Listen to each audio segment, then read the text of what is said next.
The United States didn't seal these nuclear tunnels because of what they built inside. They sealed them because decades later, long after everyone left, something buried deep below Nevada kept moving, something no one was supposed to see, touch, or even know existed. 1974, Nevada test site. A desert so silent that even the wind seemed afraid to speak. Yet beneath that silence, there were vibrations. Weak, rhythmic, metallic, like a machine that never learned it was abandoned. This story doesn't begin with a scientist or a soldier. It begins with a man who didn't belong anywhere near a nuclear weapons facility. Tom Rourke, age 42, Vietnam veteran, heavy equipment operator, and someone who had seen enough chaos to recognize when something wasn't normal. He had been hired by a private subcontractor to transport debris from the outskirts of Mercury, Nevada. Simple job, in and out. But the first thing he noticed was the map. It wasn't a map of the desert. It was a diagram of tunnels, deep slices under the ground, labeled only by letters. E-loop M section, T-volt zone, 1974, A. But one section had been blacked out with thick ink, so aggressively that the paper was torn underneath. Rourke asked his supervisor about it. The man didn't even look up from his clipboard. You weren't hired to read. You were hired to drive. Tom knew that tone.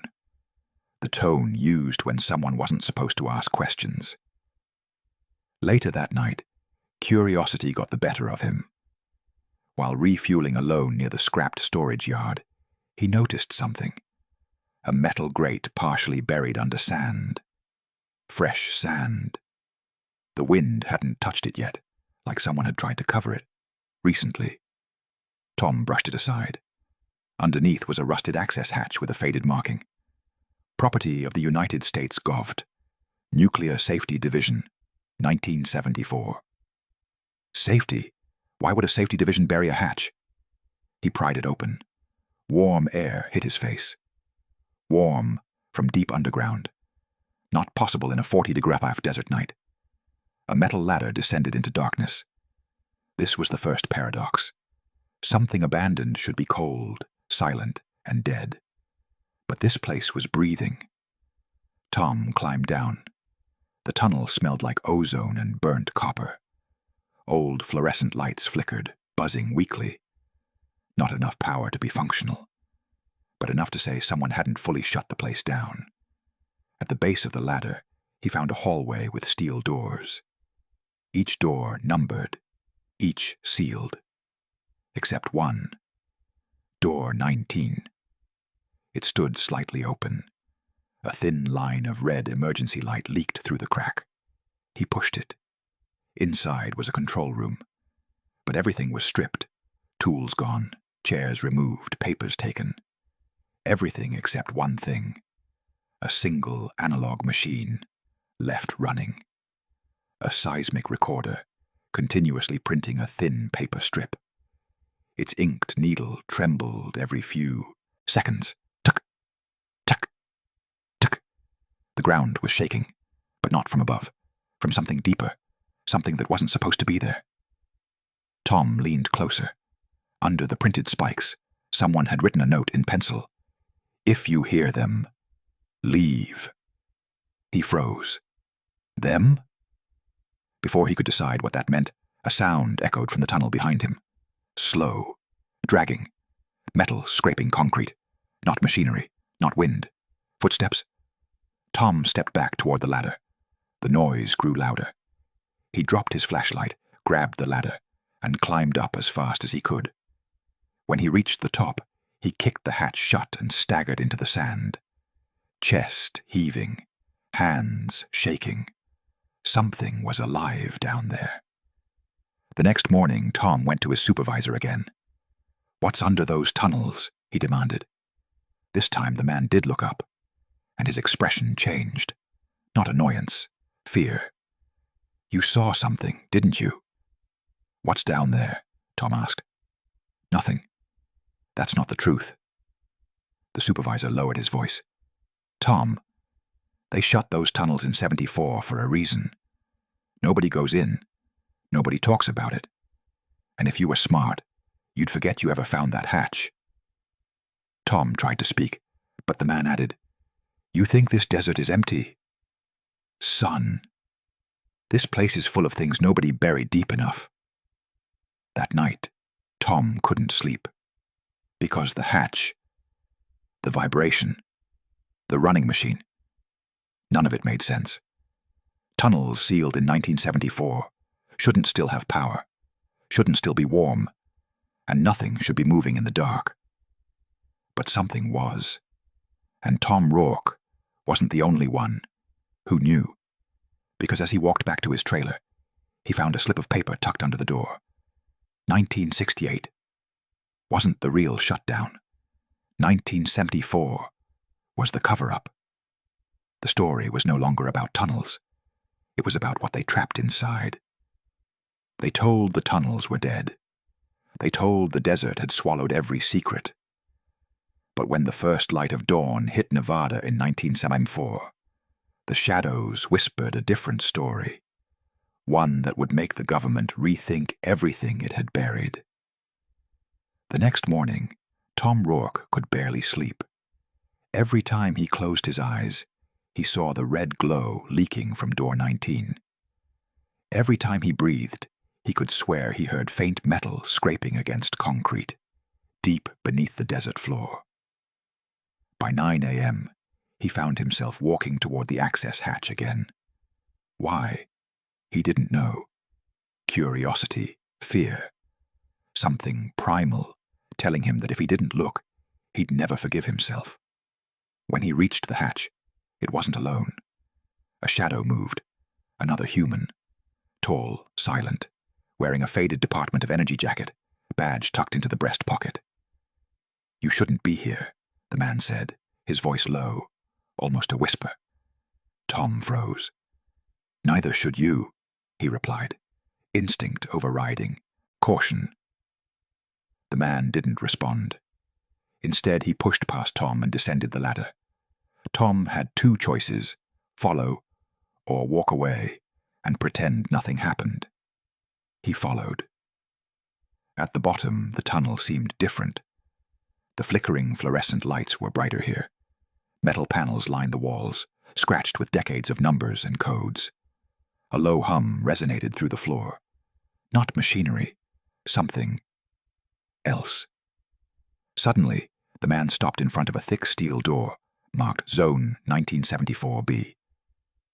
You really shouldn't open this, he said. Tom's heart pounded. Why? The man swallowed, looked around nervously and whispered, Because they're not gone. They never left. And if you go in, you might wake them. Tom stared at the door. He could hear something beyond it, a soft, rhythmic thud. Thump, thump, thump. Not like a heartbeat, not human, but terrifyingly alive. A sudden metallic clang echoed from somewhere deeper in the tunnel. The man flinched. See? They're aware. Tom's breath caught. His mind screamed to leave. But his body moved forward. The door handle was cold, almost impossibly cold for a desert tunnel. He turned it slowly, and the door gave way with a hiss, as if exhaling decades of secrets. Inside, the room was massive. Concrete walls disappeared into darkness, and there, in the center, a row of massive containment units, each with a faint glow. Some had wires trailing into the walls, some had dials that spun on their own, and some seemed empty. Yet the hum, the vibrations, continued. You see them? The man asked, voice trembling. They're not empty. They never were. Tom stepped closer. A metallic panel shifted slightly. A figure, or what looked like a figure, was moving just beneath the shadows. Was it human, animal, or something else entirely? Then the lights flickered. The hum rose, and the figure vanished. Tom's hands shook. The man beside him whispered, Every official report said the tunnels were abandoned in 1974. Every sensor said they were inactive. Every contractor that came here never returned. But the truth is different. The hum started to form a pattern, almost like a signal, a message. And then the first words appeared, etched into the steel in letters that no one had painted. Do not awaken them. Tom stumbled back. The man grabbed his shoulder. If anyone else finds this, they'll think it's a malfunction. They won't believe what we're about to see. A distant explosion, or was it an echo from the tunnels themselves, shook the ground. Dust fell from the ceiling. The glow in the containment units pulsed like a heartbeat. And in that instant, Tom realized, whatever the U.S. government buried here, it wasn't just machinery. It wasn't just experiments. It was alive, in a way no one was supposed to imagine. Tom had to make a choice: retreat and survive, or go deeper into the tunnels and uncover the truth about the thing still moving beneath Nevada. They called it abandoned, they called it safe, but as the desert sun scorched the Nevada horizon, the tunnels whispered a secret the world was never meant to hear. Tom Rourke couldn't shake the memory of the etching. Do not awaken them. The words burned in his mind. The hum from the containment units had grown louder, more rhythmic, almost deliberate. The man in the DOE jacket, he finally introduced himself. Agent Harris. Mid-40s, sharp eyes, hands that had touched too many classified files. I've been stationed here for 5 years. Nobody goes this deep. Nobody, Harris said, glancing at the faint pulsing lights. Tom swallowed hard. Then why am I here? Harris didn't answer. Instead, he motioned for Tom to follow. They walked deeper, into a section labeled T-Vault. The air grew thick, metallic, and electric. Tom felt his hair stand on end. He could hear faint murmurs. Or was it the hum? His ears strained, but the sound seemed intelligent. Suddenly, the lights flickered, and shadows stretched unnaturally along the walls. Harris froze. Stop! You don't understand what's down here. A low hiss echoed from the far end of the tunnel. Metal grated against concrete. A door slammed somewhere, though no wind was moving. Tom's curiosity surged, adrenaline chasing away fear. What is it? He demanded. Harris shook his head. It's not a thing. It's not machinery. It's surveillance you weren't supposed to know existed. Something built to observe us. And when the project ended in '74, it wasn't shut down. It was left alive. Tom's mind raced. Alive? How could something mechanical, buried for decades, still be alive? A sudden vibration ran through the floor. Not subtle. The entire section shivered beneath their feet. Move, Harris whispered. Now. They ducked into a side corridor labeled M section. Here, the walls were different. Reinforced steel, almost industrial. And then he saw it. Human remains, skeletal and mummified, tucked into small alcoves like experimental test subjects. Tom staggered back. This isn't just a tunnel. It's a graveyard. Harris grimaced. Officially, these people disappeared from reports in '72 and '73. They were test subjects for containment experiments, for nuclear exposure, classified, erased, forgotten. A sudden metallic scraping sounded from the far end of the corridor. Both men froze. The noise moved, closer, faster, deliberate. They know we're here, Harris hissed. Tom's heart pounded. Who? Harris shook his head again. Not who. What? And if it's awake, it can kill.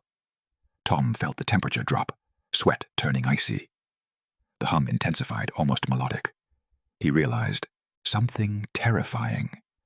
The tunnels themselves seemed to respond to presence, almost sentient. A panel on the wall flickered, revealing a small screen, static. Then, a live feed from somewhere else in the tunnels. And there, moving slowly through the shadows, were figures, not fully human, not fully machine, something in between. The hum shifted again, more rhythmic, louder, as if taunting them. Tom's pulse raced. "Harris, what are those things?" Harris swallowed, his jaw tight. The US government tried to erase them from history, tried to destroy them, but they weren't destroyed. They adapted, and they've been waiting. A sudden tremor shook the floor. Dust fell from the ceiling. A distant metallic roar echoed through the tunnels, like a machine awakening from a long slumber. Tom wanted to run. Harris grabbed his shoulder. "You think the desert is empty? You think the world above is safe? Every drill, every sensor, every shutdown. It was a lie, and the lie is about to end." Another low vibration ran along the walls. Tom felt it through his feet, and then the containment units pulsed in sequence, one by one, lights blinking like a heartbeat. The screen flickered again. The shadows moved closer. And Tom understood. The thing, whatever it was, had intelligence. It wasn't random. It wasn't chaotic. It was watching them. Tom realized the next step would either uncover the truth or trap them forever in the tunnels, buried under 50 years of Cold War secrets. They said the tunnels were dead. They said the desert had swallowed every secret. But as Tom Rourke and Agent Harris would soon discover, the truth that slept beneath Nevada was alive, and it had been waiting for someone to find it. For decades, the tunnels were buried beneath the Nevada desert, abandoned, forgotten. Dead, everyone said. But as Tom Rourke and Agent Harris would soon realize, the tunnels were never lifeless. Every shadow, every pulse, every hum had been waiting, watching, calculating, and preparing to reveal the truth that the world was never meant to know. Tom's breath echoed in the steel corridor, each exhale mixing with the hum that now pulsed like a living heartbeat. The shadows moved with purpose, sliding along the walls, vanishing and reappearing in ways that made every instinct in his body scream, "Run!" Harris's voice was tight. "We don't have much time. Whatever was left active in 74, it's fully aware now." Tom glanced at the live feed. Figures, something between human and machine, crept in patterns that made no conventional sense. They weren't random. They weren't chaotic. They were hunting. Hunting what? Tom asked. Harris didn't answer. He only pointed toward a panel with blinking lights labeled, "Control Interface, Do Not Touch." The pair approached cautiously. As soon as Harris reached the panel, the blinking lights began shifting on their own, almost as if acknowledging their presence. A new display appeared, a 3D map of the tunnels, highlighting every corridor, every sealed chamber, and every containment unit. And then one chamber pulsed red. "Zone 1974B, Harris whispered. "The core, the one we should have left alone."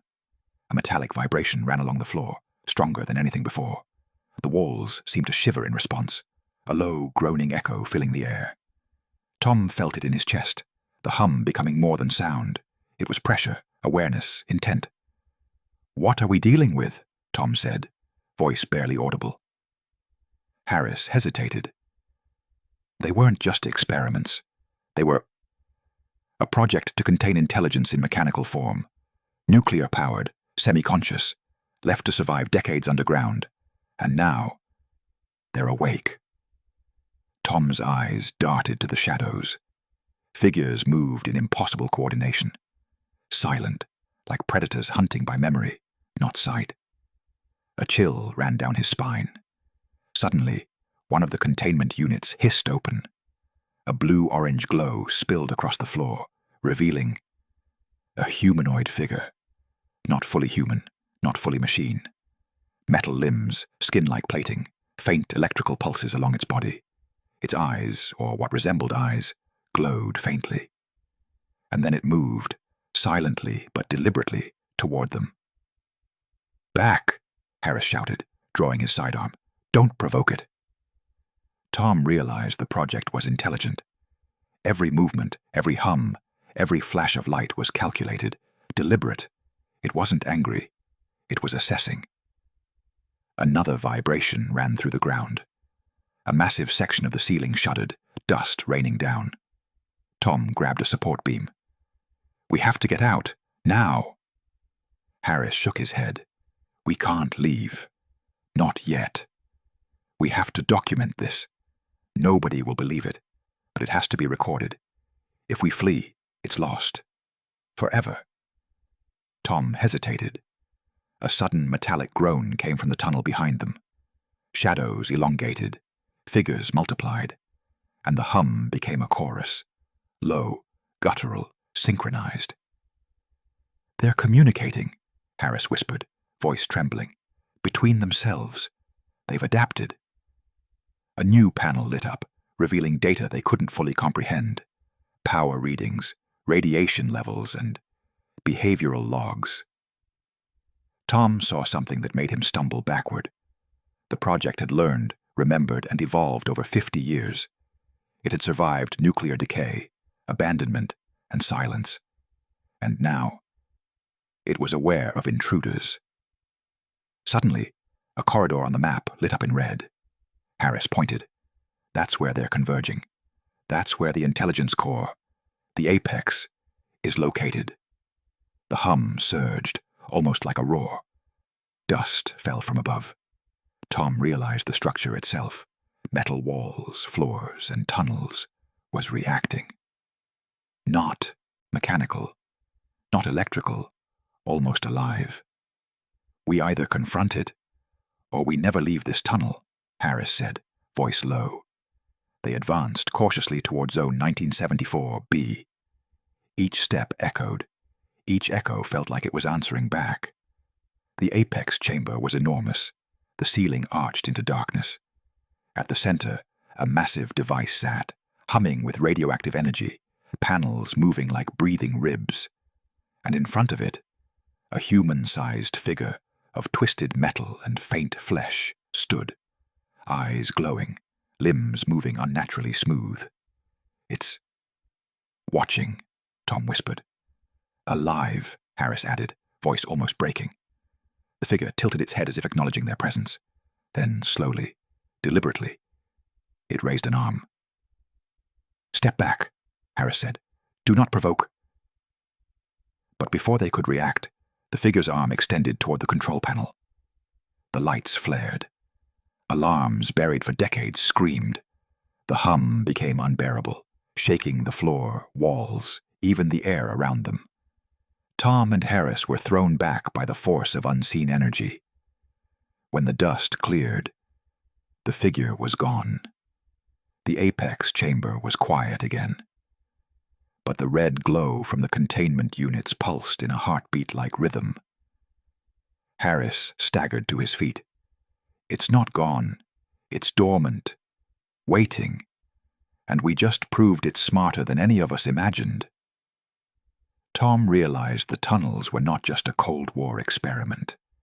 They were a warning, a relic of intelligence humanity was never ready to control. "We have to leave," Tom said. "Now." They retraced their steps, the tunnels humming softly, almost mournfully. As they reached the surface hatch, dawn had fully broken over Nevada. The desert looked peaceful. Nothing seemed wrong. And yet, as Tom turned to glance back at the entrance, he saw a faint shimmer beneath the sand. A vibration, barely perceptible. Something watching. The desert had swallowed its secrets. The government had abandoned them. Yet deep beneath Nevada, the tunnels still pulsed. Alive, waiting, and smarter than anyone had dared to imagine. Tom and Harris emerged into the blinding sunlight, the heat hitting them like a wave after the cold metallic darkness below. Neither spoke. Words could not capture what they had seen, or what they had barely survived.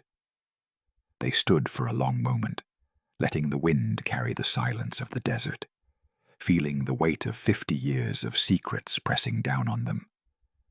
The hum from the tunnels still echoed faintly in their minds, like a ghost of metal and energy they couldn't unhear. Finally, Harris spoke, voice low, almost a whisper. No one was meant to know this. Nothing down there was meant to wake. And yet, it did. Tom nodded, swallowing hard. The images of glowing containment units, moving shadows, and the semi-human figures etched themselves into his memory. For the first time, he understood the chilling truth. What humanity buries, no matter how deep, can never be fully contained. They started walking back toward their vehicles, the sunlight stretching long shadows across the sand. But both knew that the desert's silence was deceptive. Beneath their feet, under miles of rock and sand, the tunnels remained alive, pulsing with a deliberate intelligence, patiently waiting. "Do you think anyone will believe this?" Tom asked. Harris shook his head. "Even if they did, it wouldn't matter. Some truths aren't for the world. They're warnings, buried for a reason." Tom glanced back one last time. The faint shimmer of the access hatch under the morning sun seemed almost to breathe, like the desert itself held its secret in quiet, ominous patience. They drove away, but the hum stayed with them. In every vibration of the road, in every shadow that flickered across the sand, the tunnel's presence lingered, proof that some experiments, some intelligence, and some horrors, once awakened, never truly sleep. And for Tom and Harris, one question remained, unanswered and unanswerable. When will the tunnels wake again? And will the world be ready for what lies beneath?